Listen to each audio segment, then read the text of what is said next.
ఆది కాండం నుంచి మీరు చూస్తే ఒక్కో ప్రవక్త వాళ్ళ జీవితాలు ఎంత దారుణంగా ఉన్నాయంటే అంత దారుణాతి దారుణమైన జీవితాన్ని జీవించాలి.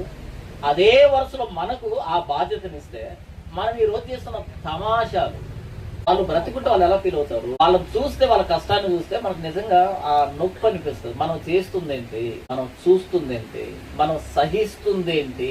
చాలా మంది ఏమనుకుంటారంటే పరిచర్య అంటే వాక్యం చెప్పడం అని. పరిచర్య అంటే ఏమనుకుంటారు, వాక్యం చెప్పి ప్రార్థన చేసి వాళ్ళకి మంచి మాటలు వాళ్ళని ఓదార్చి ఆదరించి, ఓకే ఇది నాణ్యానికి ఒకవైపు. నాణ్యానికి ఎన్నో వైపులు ఉంటాయి, రెండో వైపులు ఉంటాయి. రెండో వైపు ఏంటో తెలుసా, వాక్యం కాని దాన్ని ఎదురించి ఖండించి వాళ్ళని వ్యతిరేకించి వాళ్ళ బట్ట బయలు తీసి అలాంటి వాళ్ళని సమాజానికి చూపించడం కూడా పరిచర్య. ఈ మొదటి పరిచర్య చెప్పాను చూసావా, దానికి ఎవరైనా క్వాలిఫై అవుతారు. చాలా సులభమైన పరిచర్య. వాక్యం చెప్పడం చాలా సులభమైన పరిచర్య. కొరడా తీసుకోవడం చాలా కష్టమైన పరిచర్య. క్రీస్తు వాక్యం ఏం చెప్పాడా, కొరడా కూడా తీసుకున్నాడా. కొరడా తీసుకోవడం గొప్ప విషయం, వాక్యం చెప్పడం గొప్ప విషయం. వాక్యం చెప్పడం ఎవరైనా చెప్తారు, కొరడా తీసుకోవాలి. ఎక్కడ తీసుకోవాలి, మొత్తం పండగకు వచ్చిన అంతా ఒకవైపు ఉండాలి, ఒక్కడే ఒకవైపు ఉండాలి. అంత హంగామా, అంత గందరగోళంలో, అంత పండగకు వచ్చి కిటకిటలాడిపోతున్నారు అంతా. అక్కడ బల్లల్ని ఇలా ఎత్తేస్తున్నాడు ఆయన. ఆ బల్లల్ని ఇలా చల్లితే చిల్లరంతా అలా వెళ్ళు పడిపోతుంది. మొత్తం అన్నిటిని విప్పేస్తున్నాడు, తోలేస్తున్నాడు,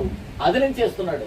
అంతమంది రివర్స్ అయితే ఏంటి ఆయన పరిస్థితి. అక్కడ పాతి పెట్టారు. అక్కడ ఆయన మాట ఏం తెలుసా, ఆయన తండ్రి ఇంటిని గూర్చిన ఆసక్తి నన్ను భక్షించుతున్నది. భక్షించడం అంటే తెలుసా మీకు, భక్షించడం అంటే ఎవడైనా కిరోసిన్ పోసి నిప్పంటించుకుంటాడు. ఆ వ్యక్తిని చూడండి, అలా మెల్లిగా నడుస్తాడా, ఒక పద్ధతిగా బిహేవ్ చేస్తాడా, ఎలా పరిగెడతాడో తెలియదు, ఎలా బిహేవ్ చేస్తాడో. ఎందుకంటే నిప్పంటుకుంది, మండిపోతున్నాడు ఆ వ్యక్తి. ఆ వ్యక్తికి ఏం తెలియదు, ఎలా పోతాడో తెలియదు, ఏం చేస్తాడో తెలియదు కదా.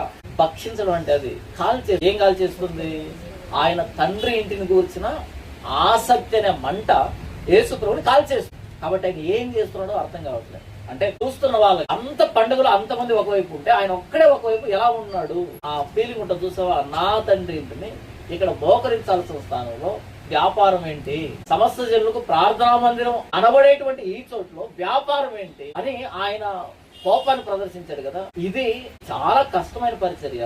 పాస్టర్ గారు అంటే ఆదివారం పూట 2 పాటలు పాడి ప్రార్థన చేసి 2 మాటలు చెప్పి పర్లేదులేమ్మా, దేవుడు ఉన్నాడు, దేవుడు సాయం చేస్తాడు, అది కాదు. అది మాత్రమే కాదు. మీరు చూడండి, ప్రవక్తలు, బైబిల్లో ప్రవక్తలు జడ్జిమెంట్ ప్రకటించారు, తీర్పును ప్రకటించారు. ఎవరికి అనుకుంటున్నారు, రాజ్యాలకు వ్యతిరేకంగా, రాజులకు వ్యతిరేకంగా. ఈ రోజు మనం చేస్తున్న పరిచర్య అసలు పరిచర్య కాదు. ఏ ప్రవక్తనైనా తీసుకోండి, ఏ దైవజనైనా తీసుకోండి, ఒంటరి పోరాటమే చేశారు. కానీ ఈ రోజు పరిచర్యలు ఏంటంటే మంచి మాటలు చెప్పేవాడు పాస్టర్ అంట. ఎక్కడి విడ్డూరము, బైబిల్లో ఉన్నది ఏంటి, మనం చేస్తుంది ఏంటి.